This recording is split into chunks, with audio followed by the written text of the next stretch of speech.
What's poppin', everybody? It's a Sabo Finding 4. Now that Surge and Sparks is out, we can finally use some new, fresh decks. This set is definitely rich in Pokemon for that purpose. I intend to show a lot of new decks, so really good. We haven't had a set this good since Temporal Forces, I'd like to say. So I decided to start with the most beautiful of the bunch of the new attackers available. And it's going to be Milotic EX, of course.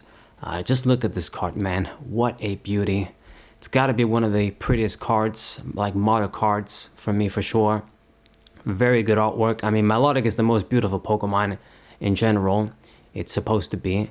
And most of its cards are pretty, but this is definitely one hell of a full art, alternate art. So amazing. So this beautiful card can also be pretty handy in terms of playability. It's got decent stats for stage 1, as good as they're going to give us, I think. 270 is the max for stage 1 EXs. There's like the exceptions with 300 and stuff, like the Arc, Duraludon, whatever. But for the most part, they got like 270, 260, that sort of thing. 2 retreat is not very good. I wish it was at least 1. And Hypno Splash doing 160 for 3 with auto sleep doesn't seem that impressive, and it isn't. But this Pokemon has a useful ability, Sparkling Scales. Basically, it's going to be immune to attacks and effect damage of any Pokemon that's a Terra Pokemon. So at this point, with all the different terms, this might be a bit confusing, but I'm pretty sure the Terra Pokemon are like the crystallized whatever weird Pokemon. So this is basically going to be immune to Charizard EX, that's a big one. Ogerpon EX, Terabagos EX, that could be another big one. What else? Dragapult EX, man, that's such a huge one to be able to auto win against that deck. Hopefully, because we still got some problems against it. But you're basically going to be immune to a lot of stuff. And unlike the newer wall cards where they're just going to be immune to damage, this is going to be immune to effects too. So this includes the effect damage from Dragapult and any other basic effect of anything. So very, very nice. Beautiful card. This regular one, or the regular full art one, looks pretty cool too. So I'm doing 3 of this new Milotic, and I'm also doing 1 of the, I don't know which set this is, I think Twilight Masquerade or Temporal Forces, but this Milotic is basically here just to prevent my opponent from scooping up cards, since this is something that could be an issue for us when we hit them for like 160, and then they can just put their Pokemon back in the deck. I decided to do 3 and 1. You can go all out with 4 if you want to. But, you know, decks like Charizard, even Gardevoir, they use those scoop up cards like the Professor Dude. So I decided, hey, when I have this to stop them, hopefully. You can stop all sorts of plays with this. So I'm doing 3 and 1. Gotta have 4 of the Feebas. This is the best one to use for our purposes, the Silver Tempest ones, because it has Ascension. So if you play second, you open with this, you put a water energy on, you can evolve into the Milotic instantly, and that's handy. All of them have terrible HP. 30 HP in this day and age is basically the worst of insults, but they keep doing this. This means that against Dusknoir, Dusclops even, Dragapult, we can't get like any dudes of this down. Like you're gonna get one down, maybe get the Ascension, and then whatever we bench, they're gonna be dying. So this deck isn't going to be perfect, but it does have some good matchups. That's the idea with the Sparkling Scales. So I obviously partner this guy up, or this girl up, with Palkia. So Palkia VSTAR is a very reliable, proven Pokemon, pretty strong. Star Portal going to give us that needed water energy acceleration to power Milotic up. You can obviously use the Turbo DC as well, but I decided against it. I want to have water energies and be consistent with Palkia and Greninja. Maybe you can squeeze in 1 or 2, but I decided against that. But anyway, so it's going to be our secondary attacker, or sometimes even primary attacker. I'm doing a 2-2 line, but maybe even like a 3-3 line would be good. I really want to have Milotic be the main focus, but it's not going to be good against some Pokemon. I mean, if we get lucky with the auto sleep, then the drawbacks go away, because if your opponent can't attack, you get free attacks like that, then even 160 is going to be strong. If they can't attack, you hit for 160, then you hit 160 again, get the KO. And the other drawback with Turbo DC is that it decreases our damage even more. We're already kind of weak at 160. I don't want to be doing 140. It's not even going to do 2-hit KOs at this point. So that's another drawback of the DC. Alright. These should be our main Pokemon. We got Radiant Greninja as the Radiant Pokemon of choice. Makes sense. Can also be very usable as an attacker with Palkia. I mean, Moonlight Shuriken killed the small Pokemon. Broken and unfair.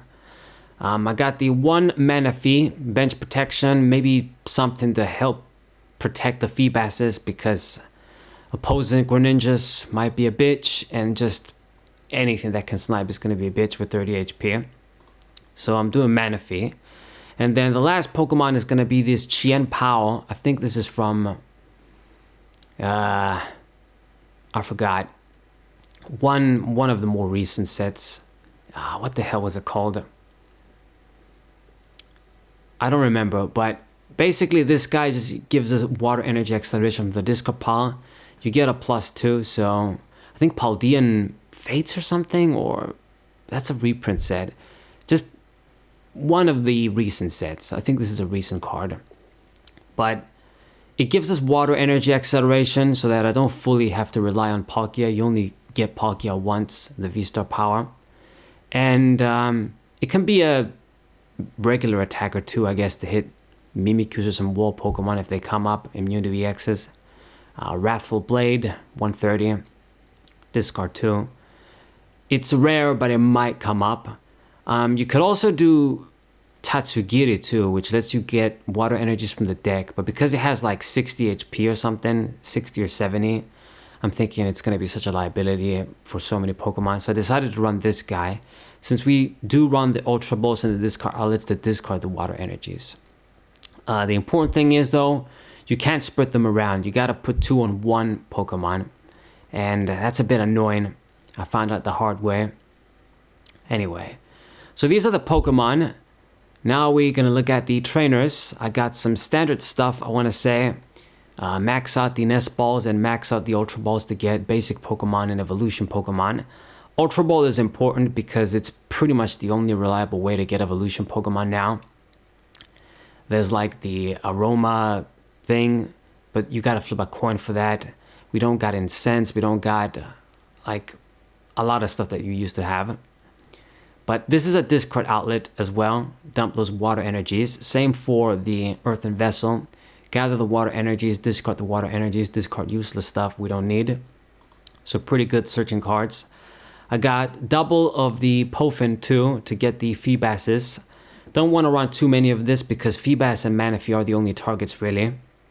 And I'm also running, of course, Irida in this deck because it's a water deck. So this is a good way to get evolution Pokemon, of course. It's great if you run a all water deck. You gain this supporter basically as something reliable to use. So run a bunch of this.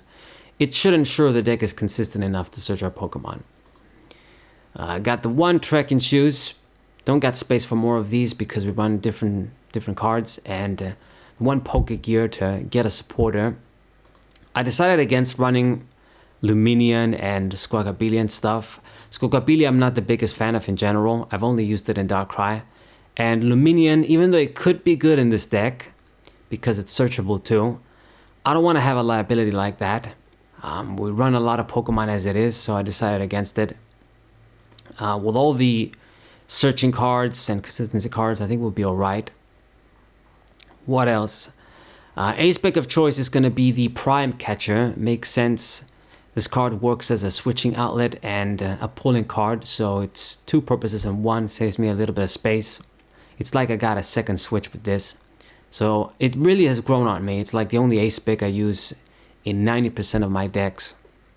I use other ones sometimes, you guys have seen, but for most of the general decks, like this is just a throw in. Yeah, it's just too good. The 1 regular switch, of course, gotta have a switching outlet. And the stadium of choice is gonna be the Lake Acuity to go with Palkia, I guess. Basically, this is just a make my water Pokemon more defensive. You could run some different stuff, but I think this is the best. I mean, it's not going to help my opponent, hopefully. And, you know, we do need a little bit of defense because things hit just so hard these days.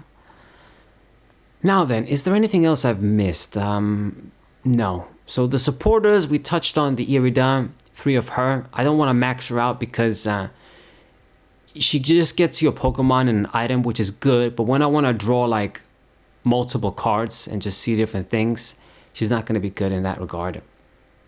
So don't want to overuse her. 3 should be enough. We got to have general supporters like this youngster, shuffle and draw 5. Not 6, but what can you do? The 1 Cynthia, when something dies, get that good draw plus. Barry, straight draw, which can't be good since I straight draw with Greninja. Search stuff with Irida. And, you know, when you don't got like the supporters that I really want to have around, I'm just going to use this as opposed to using other gimmick supporters. Like you can do like Morty, but then there's so many times you got to dump something. My opponent doesn't have a big bench. I can't really draw for shit and it backfires. This guy, he's never going to be broken, but 3 at least is workable. I mean, we don't even have Squirtle at this point. And then Eona, man, talked about this card last, but yeah, max out Eona, of course, should go without saying. Boss's Orders as my 1 pooling card. Time it at the right time. And that's it. I think that's everything. Just aiming for consistency, not too many techs.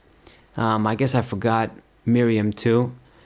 This, I'm not too sure about this, to be honest. You could maybe take it out, but it is a way to just get a bunch of Pokemon back if the game does really grind out. You know, it's good being able to shuffle a bunch of Pokemon and draw 3. It's a good card, like on paper. Maybe a bit of water recovery would have been something. I thought about putting in like an energy retrieval or super rod maybe. But, I mean, if we do this, we gotta take out Miriam. I don't know what else I would take out to not hurt the consistency. But anyway, as it's like this, it's alright. And then finally, the 12 water energies. Just enough to get the job done. Half for manual attachments, half for discarding. Get them with Palkia, discard with Greninja. You know, you want to have a decent amount. 11 to 12, I think, is the best number. And this is the Milotic Palkia deck. Gonna show you guys matches as I always do. Hopefully the format freshens up now with this set. There's a lot of different variety of cards. The regular Pokemon, most of them still, not most of them, all of them have terrible HP still. But some of them have some interesting abilities at least. Maybe something will happen to change the format. I'm not sure. But I hope, because I'm tired of the same shit. And yes, this is the deck, guys. I'll see you guys on the matches. Leave a like, share the video with your friends, subscribe to the channel, and I'll see you there. What up?